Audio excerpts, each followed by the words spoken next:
What's going on YouTube? It's your friend Anonymous Boss, come back at you with another video. This time we're going to do a part 2 of the Ace Doubles quest. I recently was able to snoop out this lot on eBay. It's 10 Ace Double Westerns. So we're going to go ahead and, oh, my favorite burger, the Double Western Burger. This video is sponsored by Carl's Jr., obviously. But anyways... Westerns. I actually have not read many Westerns. I actually haven't read any Western books. I've seen Western movies, and I just recently, on the last video I did, I was able to acquire my first Western book by Louis L'Amour, and it's How the West Was Won. It looked really interesting, looked like a good one, and I think I've heard that title before, so it must be kind of famous. Um, but now, because as you guys probably know, but if you don't know, I'll hip you to it right now. Ace doubles are not just science fiction. They also have westerns and they also have mysteries. And they may even have other genres as well, but I know they've got westerns, mysteries, and of course science fiction. So I was able to score 10 ace doubles of westerns, and I'm really excited to check those out and get into them. And I also, if you stick around to the end, I have a couple of bonus books that I just got recently that I'm very excited about. Very special bonus books. So stick around to the end, and you'll find out what those bonus books are all about. Anyways, well, let's go ahead and without any further ado, let's go ahead and crack on. We'll start on with the first one. It's by Gene Tuttle, Imposters in Mesquite. Imposters in Mesquite. Mesquite is a place, I guess. I thought maybe with aces up their sleeves and Colts in their hands. Hell yeah. Some of the spines on these are kind of hit or miss. This one's okay. It's decent. So Gene Tuttle, Imposters in Mesquite. This looks really cool. Check it out. We've got, like many of the doubles, we have an illustration. Cowboy there. Gene Tuttle. That name rings a bell. I've never... This was copyright 1969. So this one came out in 1969. Imposters in Mesquite. And on the other side, we have Marshall from Whiskey Smith by Eric Allen. Marshall from Whiskey Smith. Bring him back alive. The hanging judge will do the rest. Oh, man. Nice. So intrigued by even just the few words on the front here. This was also 1969. They're always the same. They're always the same year. I always just check to see maybe the story is older and this is a reprint. So we've got Marshall from Whiskey Smith and Imposters in Mesquite.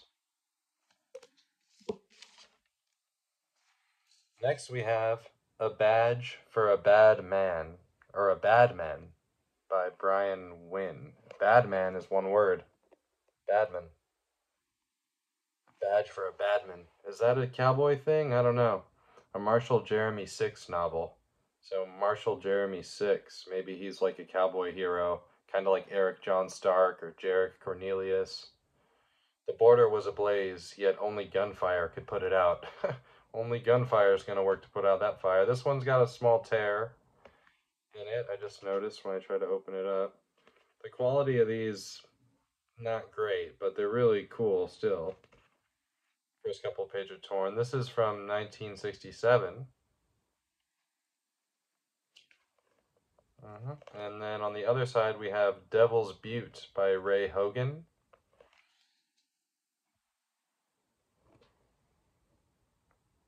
I'm not super familiar with the Western authors. I know I've at least heard a lot of the names of the sci-fi authors, but Westerns, don't know nothing about them. We got a gunman on here.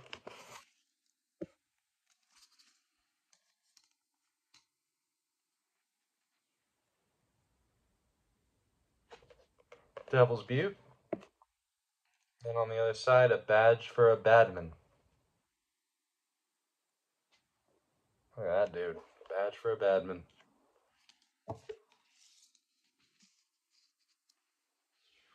Next, we have Standoff at Massacre Buttes by Louis Trimble, or Louis Trimble.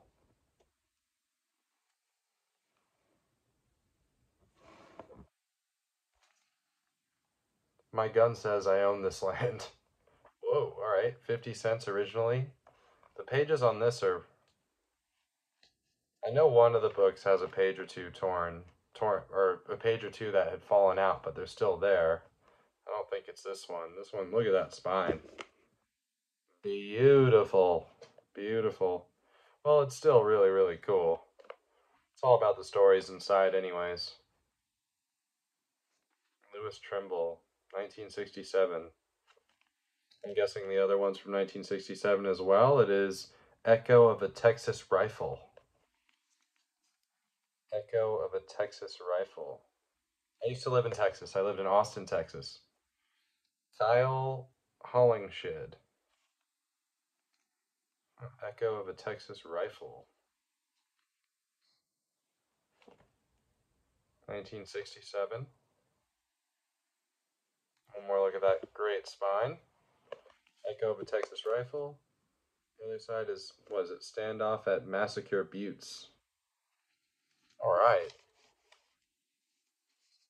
These are pretty cool. These are pretty cool. They're beat up, but they're pretty dang cool anyways.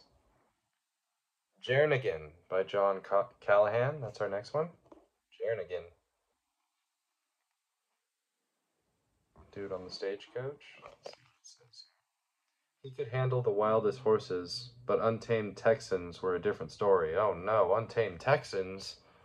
Sheesh. Oh, this one's got a cool illustration.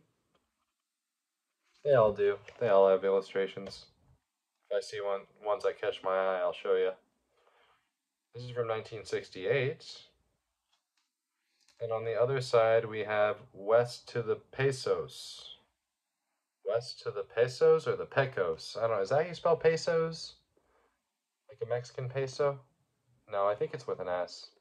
Maybe it's West to the Pecos. Follow the Vengeance Trail with a renegade for a guide. This dude definitely looks like a renegade. Look at this guy. What a badass. I love the art on these. 1968. And this is also by Louis Trimble. And then here goes the other one. And this one's by John Callahan. What is it? Jernigan. I actually started writing a Western story, which is really funny because I've never read one, but I started writing one called The Lonesome Drifter. And the Lonesome Drifter in my story was born of a white father and a Native American mother and was unwanted by either of them, so was left on a rock in the Arizona desert pretty much to die, and a condor swoops down and picks up the Lonesome Drifter as a baby and flies him to a barn where he meets his family, and the family that owns the farm raises him up, but they kind of raise him as a slave. And the dad's name is, I think it's Bullwhip Louie or Bullwhip Eddie, and they call him Bullwhip Eddie or Bullwhip Louie or Bullwhip whoever because he used to hit people and his kids and everyone with the damn bullwhip. He was a real piece of work, that dude. But anyways, it's all about the Lonesome Drifter's story of how he grows up and where he goes on to go. And I started writing it. I think I got like 6 chapters in or something like that. I got quite a bit of the story. So maybe one day that'll come out, or maybe one day I'll do a reading of it or something. Anyways, let's keep on moving right along. These ones I'm sure are much more well written than mine.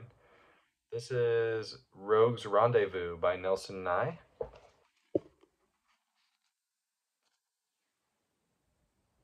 Rogue's Rendezvous by Nelson Nye. He attacked a cattle empire with the aid of a hot-headed gal, a storm, and a fast gun. Of course he had a fast gun. I like this cover.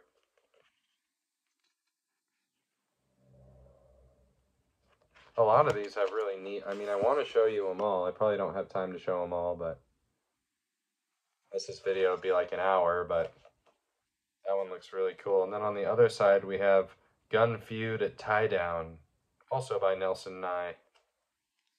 Gun Feud at Tie Down. What's this? Yep, Tie Down. They told him either bring in a few rustler scalps or turn in your badge. Oh man. This guy's going out a scalping. Good. Cool. All right, moving right along, moving right along. We got Stage Line to Rincon by Clement Hardin.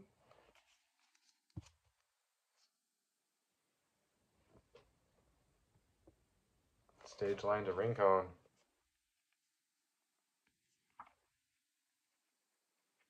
Let's see, this is from 1971. And on the other side, we have A Man Called Riker by Ray Hogan. A Man Called Riker. Is that him? Pretty badass. I love that. These covers and this art style is so cool. I'll give you one more look.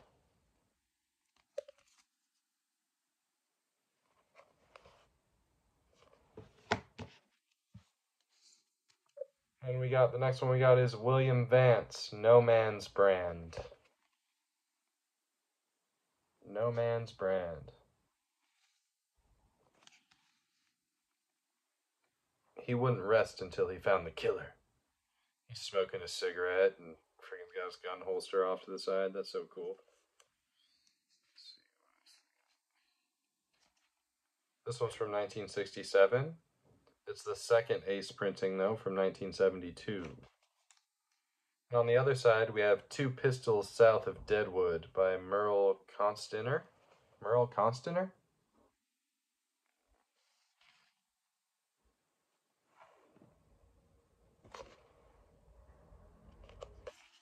That's cool. It's probably from 1972 as well.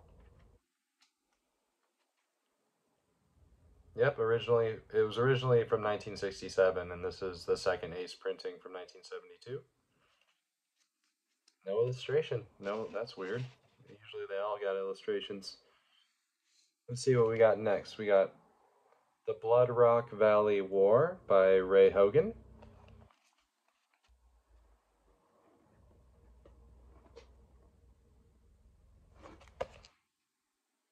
The price of that rangeland would be reckoned in bullets. So he's got some pen like scribbled on. That's weird. Oh God. Look at this. Absolutely brilliant spine. Oh man, that's wonderful. Now, let's see. This is from 1969. Sheesh. It aged like some fine milk. Whew. Look at that. Okay, and on the other side, we got The Killing of Hallie James.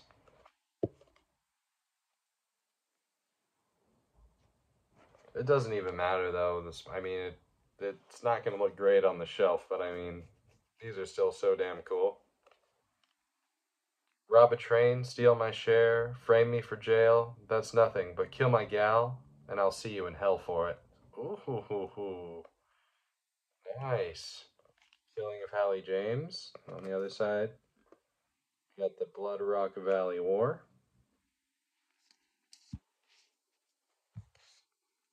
Ooh, I really like this. Is a classic gunslinger pose here. Justice at Spanish Flat by Brian Garfield. I love the way he's posed. Look at him. Sharpshooter. That's sick. That's really sick. Love that art. This is from, whoa, 1961. 1961. Wow, this is an oldie. This one's got a nice spine on it, too. A lot of these spines are messed up. And this one we have The Gun from Nowhere by Tom West on the other side.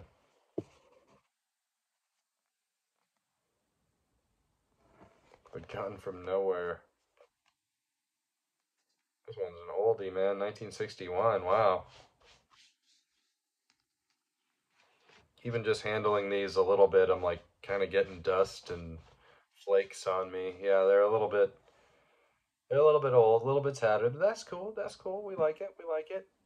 They're doubles. So that's an automatic cool points for me. This is the last one I got. This is the last one I got.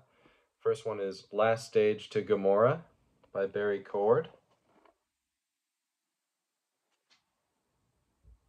Last Stage to Gomorrah. Gomorrah. Excuse me. Barry Cord. Destination Gunsmoke. This was originally 45 cents. Man, this is must be an oldie as well. 1966. And on the other side, we have Deadly Like a 45, Reese Sullivan. Deadly Like a 45. Damn, that sounds cool. Even the law wasn't safe from Skull's wrath. Oh, the guy's name is Skull? Oh, sweet. This one's got a nicer spine than most. Most of the other ones, anyways. Nice. All right, so I'm starting to build up my Western repertoire over here. Hope you guys were sort of into that. I'm sorry to disappoint my sci-fi and fantasy friends, although if you're into fantasy, my bonus books are where it's at.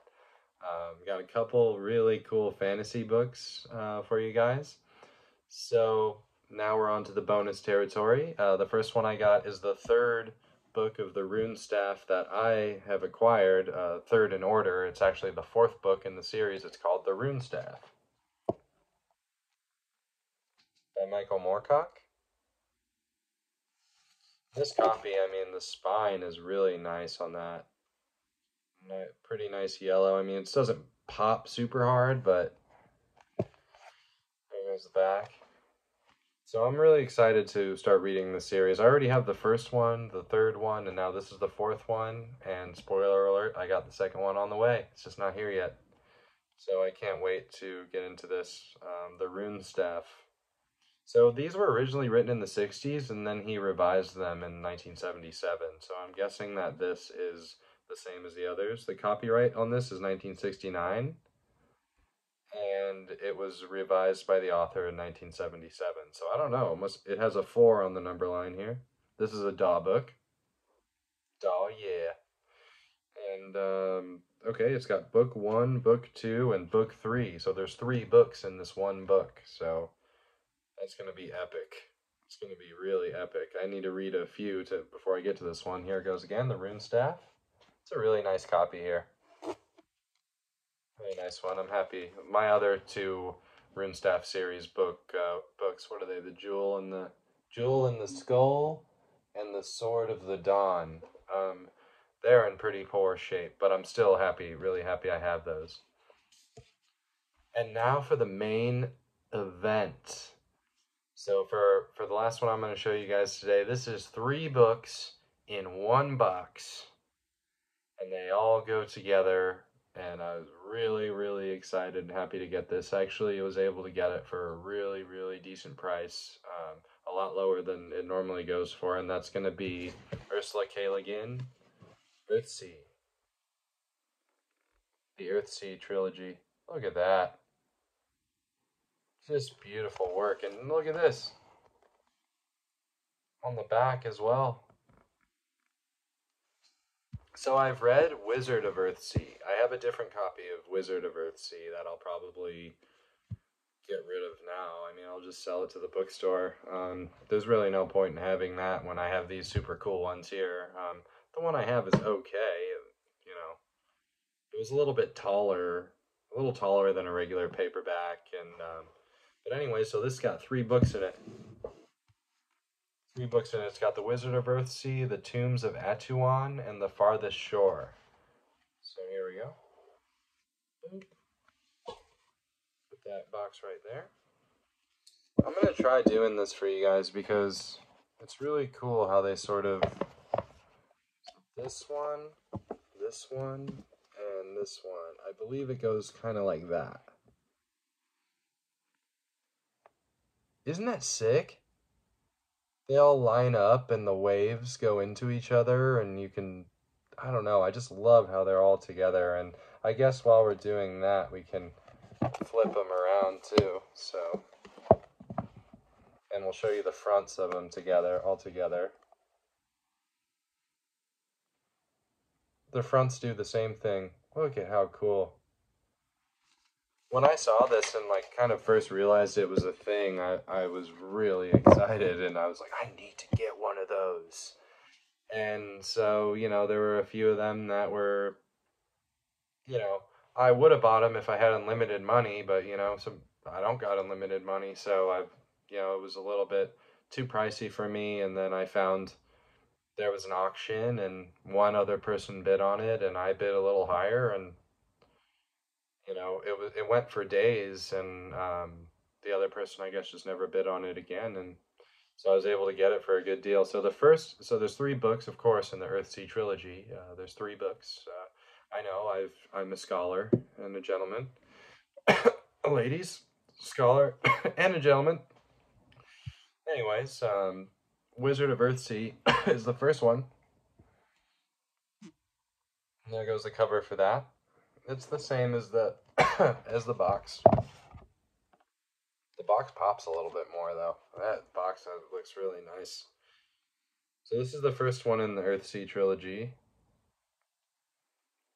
It's really good. It's about a wizard who, from when he's a child and he grows into himself as a wizard, he discovers magic at a young age, and it's really interesting how magic works in this. It's kind of like an attunement, like you're in tune with, you know, with nature, and in a way you have a knowledge of nature, and like that's how the magic is. It's not like, abracadabra and this, and it's like the way that magic works is really neat in this. And some of the prose, as always, as is always the case in Ursula K. Le Guin's work, is absolutely stellar and phenomenal. So this is the 13th printing. Originally, this was 1968. 1968. We've got a map. If you ever get lost in Earthsea, you can just find this part on the video, and it says, only in silence the word, only in dark the light, only in dying life, bright the hawk's flight on the empty sky. Ursula, she's literally tugging at my heartstrings. Here goes the back. Same as the back of the box. So that's going to be Wizard of Earthsea. The second book in the Earthsea series is The Tombs of Atuan.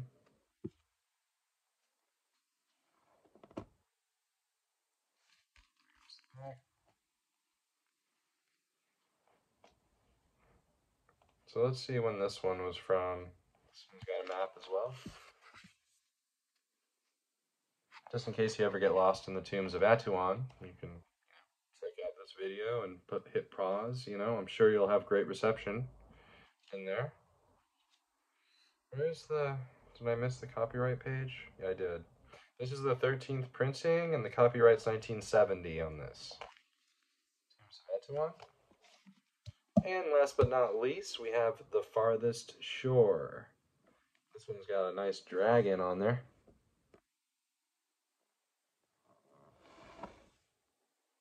And in the back, we got this owl. Wonder if that's going to be of any significance in the story. There's people on the dragon. I think there's people on the dragon. It's kind of hard to tell. But what do you think? What do you guys think? I think those are people there if it doesn't get too blurry. So The Farthest Shore. This is the third Earthsea book. Copyright 1972, and this is the 13th printing. These were all printed, it looks like, around the 1980-ish. Yeah, all the spines are not too bad. This one has some staining on the back. But all in all, I mean, yeah, there goes the spines again. All in all, I'm really happy with these. Anyways, well, thank you guys so much. I'll put that away later, huh? Thank you guys so much for checking it out and seeing what's up. Oh, one more thing before I go. One of my favorite YouTubers, who I love his videos dearly, and actually who inspired me to do this, is his channel is called News from the Gelding. News from the Gelding. Gelding.